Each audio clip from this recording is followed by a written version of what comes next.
They come here, I think, because the Copper River Delta, it's this huge expanse of wetlands, which is basically completely untouched by man. It's absolutely pristine wetlands. Most people's impression of Alaska is the places that cruise ships take them to, and this influx of thousands of people at a time. Cordova doesn't have that yet, and why people might come the extra mile to visit Cordova would be because it's off the beaten track. Being this wild is what makes this such a special place for wildlife. There's no road here. Yeah, a lot of people don't want a road because they love Cordova how it is. There's only one of these places in the world, and we're here. I came here 2 weeks before the first Copper River Delta Shorebird Festival. Now it's grown to where people come from the outside, we bring in renowned speakers, but even more importantly is it's raised an awareness within town of how special the Copper River Delta is. We are the most important stopover in the Western Hemisphere.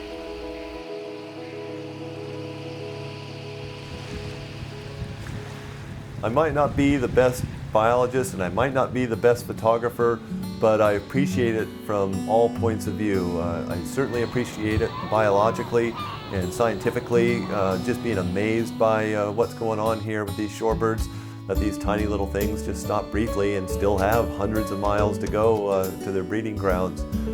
But I appreciate it aesthetically big time.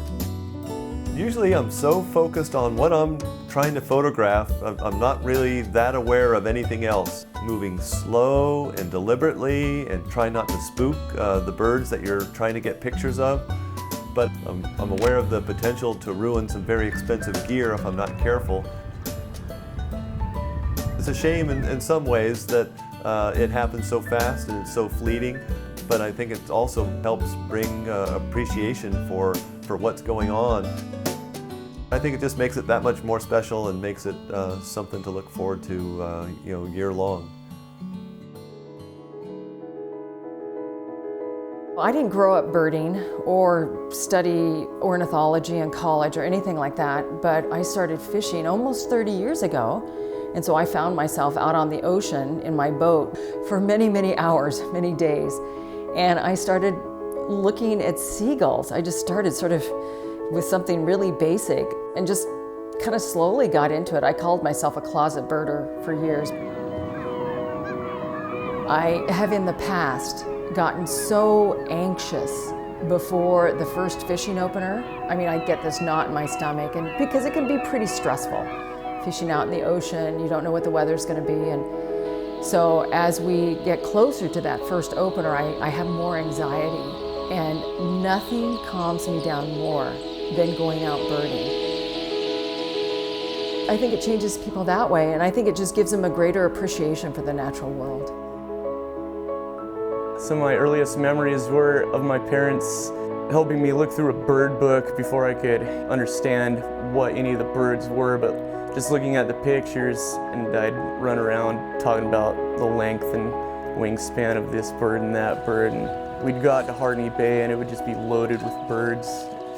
I think it's one of the great spectacles of Earth. It's, mass migration. My biggest dream is to not outlive the wilderness. I don't want to be an old man driving around this part of Alaska thinking that used to be wilderness. There's a lot of really special places that are endangered just by an influx of human beings coming into Alaska.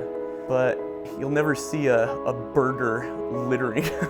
You'll never see a birder just like throwing their chip bag out the window or on the mud flats. That's just a really cool thing to see.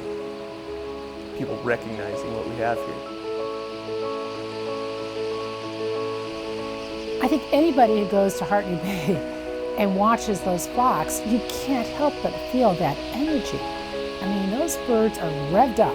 They are on a mission to feed, gain some weight, and get up in the air again and get to their breeding grounds. I think people realize we're very lucky that this is here and that we get then to share it and draw people in who get to discover what a wonderful place Cordova is.